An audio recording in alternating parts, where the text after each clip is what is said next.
Bueno, un día más, una mañana más, y qué alegría da hablar con nuestra psicóloga Libertad Reyes, porque es que es una bocanada de optimismo lo que nos llega por aquí cada vez que... Nada más que dando los buenos días, esta mujer es tremenda. Qué alegría. Libe, buenos días. Buenos días, Juan Carlos. ¿Qué falta haces a tanta gente? Bueno, y qué bien están viniendo estos espacios a muchísima gente que nos proponen temas ya cada semana más, pero los vamos a ir tratando poquito a poco, claro que sí. Lo que pasa es que queremos ir un poco también con la actualidad, ¿verdad, Libe? Y entonces ahora mismo el tema de los estudios, de la selectividad que está tan en boga, bueno, pues tenemos que hablar de ello. Así que si te parece, por ahí vamos a empezar hoy.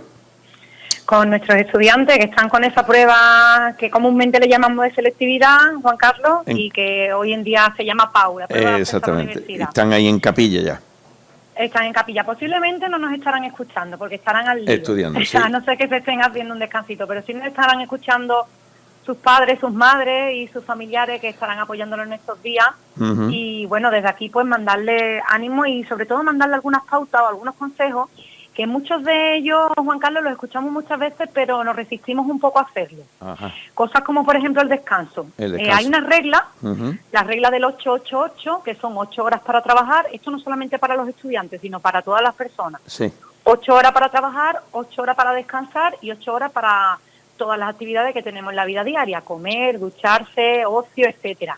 Uh-huh. Esto debe ser así en los estudiantes, muy importante, porque los estudiantes en esta época van rascando horas del ocio o van rascando horas del sueño para estudiar más. Uh-huh. Sin embargo, le hacen flaco favor al cerebro, porque el cerebro necesita, en un cerebro adulto, como es el cerebro ya de un adolescente, necesita sus 8 horas de sueño para que haya como un formateo. Porque cuando nosotros dormimos, Juan Carlos, sí, nuestro cerebro hace como un formateo de las cosas, de las toxinas que tenemos y acumulamos al día. Y si queremos que esté preparado para el día siguiente, para rendir, para memorizar, para atender, para percibir, tiene que tener un descanso mínimo de 8 horas. uh-huh. ¿Qué pasa también si rascamos horas del ocio? Pues que ese cerebro no desconecta. Y al no desconectar, lo fatigamos. Y esto incluso se puede ver en la neurociencia, porque en un cerebro fatigado vemos que hay menos conexiones cerebrales, menos electricidad. Y por tanto, al ver menos electricidad, hay menos rendimiento. Por tanto, la regla del 8-8-8. Uh-huh. Y después otra cosa, Juan Carlos, la gasolina, nuestra gasolina, que es sobre todo la alimentación. Sí. En épocas de estrés, ya hemos hablado aquí varias veces, que notamos que o comemos más de la cuenta o sí, nos quedamos sin hambre. Sí, si observamos eso, nos estamos dando cuenta que tenemos el pico de estrés ya un poco que está descontrolado. Lo ideal que es pues hacer las 5 comidas diarias, comer entre 3 horas, en márgenes de 3 horas aproximadamente, y muy importante que la comida sea variada, porque en estos días los estudiantes quieren comer mucha pasta, quieren comer muchas cosas con grasa, porque como que lo necesitan, pero no nos tenemos que olvidar de la alimentación equilibrada.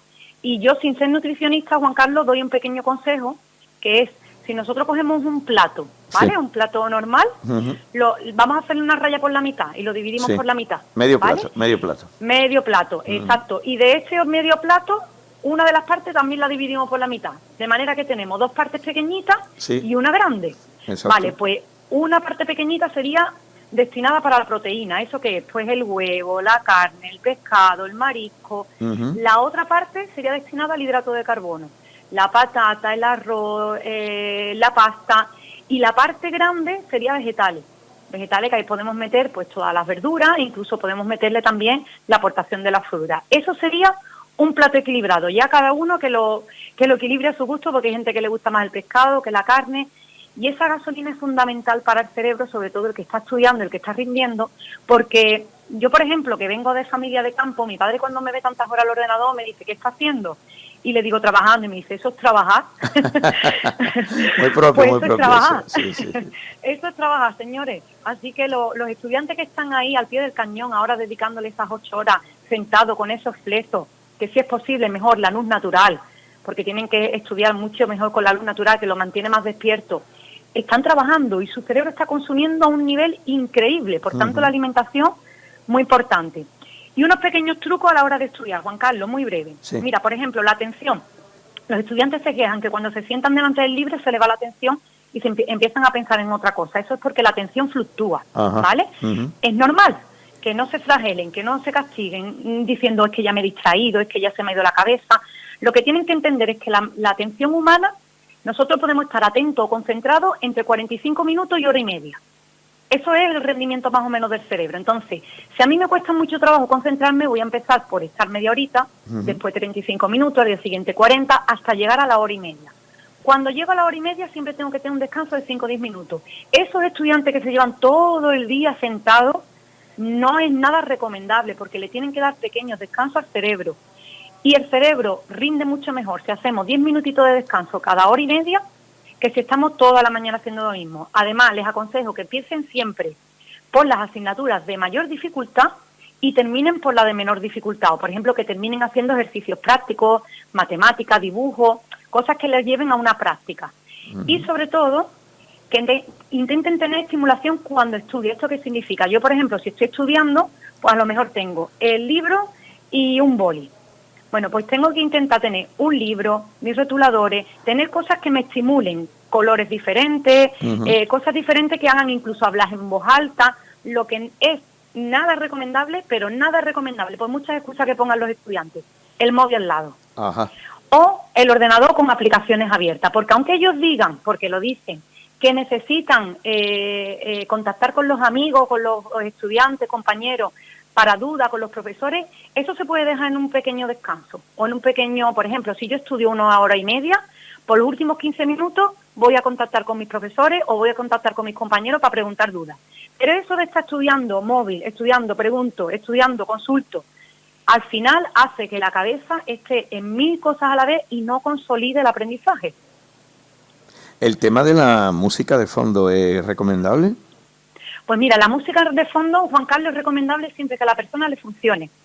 Para eso hay que poner en práctica si me funciona o no. Hay personas, hay estudiantes que necesitan estar en una biblioteca, incluso con los tapones puestos, y hay personas que estudian mejor con ruido. Eso depende de cada persona. Pero lo recomendable es tener una música de fondo que no sea con letra. Es decir, instrumental. Una música, exacto, una música instrumental. Eso facilita al cerebro porque la música... la estimulación, digamos, auditiva está muy cerquita en el cerebro, la estructura, como si dijéramos la casita que tenemos en el cerebro, que se dedica a escuchar música, está al lado de la casita de la memoria. Entonces, nos pasa incluso con los olores, cuando, por ejemplo, tenemos un olor y nos recuerda de repente a cuando éramos pequeños y estábamos en casa de la abuela, pues con la música pasa lo mismo, porque son estructuras cerebrales que están pegaditas a la memoria y lo que hacen es estimular. Y como son vecinas, pues digamos que al despertarse una se despierta la otra. Por tanto, la música muy recomendable. Pero puede ser, Juan Carlos, que hay personas que no les vaya bien. Sí. Esto es como por cuando... norma general. Exactamente. Esto es como cuando vamos a dormir. Hay personas que necesitan, yo soy uno de ellos, escuchar la radio mientras estoy en la cama o tener una música puesta o algo. Y hay personas que no pueden escuchar ni un simple ruido. Exacto, pues fíjate como ahí tenemos nuestras pequeñas diferencias entre unas personas y otras por hábitos, por rutinas, etcétera. Ahora que has dicho lo del sueño, Juan Carlos, se me ha olvidado algo muy importante para los estudiantes, es el tema del repaso. Si pueden llevarse a la cama una asignatura o un pequeño esquema que hayan hecho y repasar unos 5 minutitos, un repaso así muy rápido, antes de dormir, muy recomendable. Pero no pegarse el atracón de llevarse los apuntes a la cama, tener toda la cama desplegada con apuntes y ponerse 1 hora o 2 a estudiar ahí. No, me refiero a un repasito. Un repasito de 5 o 10 minutos hace que durante el sueño ese aprendizaje se consolide. Eso sí tenemos algunos estudios científicos que lo están corroborando y es muy recomendable. Bueno, pues yo creo que es un tema que da para mucho. Seguiremos hablando de ello, pero las normas básicas que nos has dado, pues yo creo que van a servir de mucho a todos esos estudiantes, los padres que estén escuchando la radio, que se lo transmitan a sus hijos, sus hijas, pero también tenemos la posibilidad de escuchar después en el canal de YouTube de Telechipiona, que tenemos todas las entrevistas colgadas, a través del Facebook de Radio Chipiona, todo eso cuando en el 888 que Libre nos has dicho, en el apartado de esas 8 horas libres para realizar lo que queramos, pues también recibamos consejos como este que nos da nuestra amiga. Libre, muchas gracias. Nada, Juan Carlos, decirle a esas familias que tienen niños que están estudiando que le intenten dar el clima más incondicional posible, es decir, transmitirle amor, transmitirle muchos mensajes positivos de tú puedes, intentar también no boicotear el día a día hablando solamente del examen. Exacto, igual que decíamos antes que no monopolizáramos el tema del coronavirus, eso es. Ahora no estemos todo el día con lo mismo, sino vamos a intentar incluso que los adolescentes que están en casa se despejen un poquito y si es posible que también hagan una actividad al día que les permita desconectar, porque hay muchos padres que a lo mejor muchas familias que cuando los estudiantes se van fuera, a lo mejor a descansar un ratito con los amigos y demás, dice, ¿dónde vas? Y tú no tienes que estudiar, y vamos a ver, y eso es necesario para ellos también. 1 horita al día, por ejemplo, se la pueden tomar sin ningún problema para desconectar y para volver después a conectar. Pues nada, muchas gracias, amiga. La semana que viene estamos contigo de nuevo. Un abrazo muy fuerte, Un beso. Juan Carlos.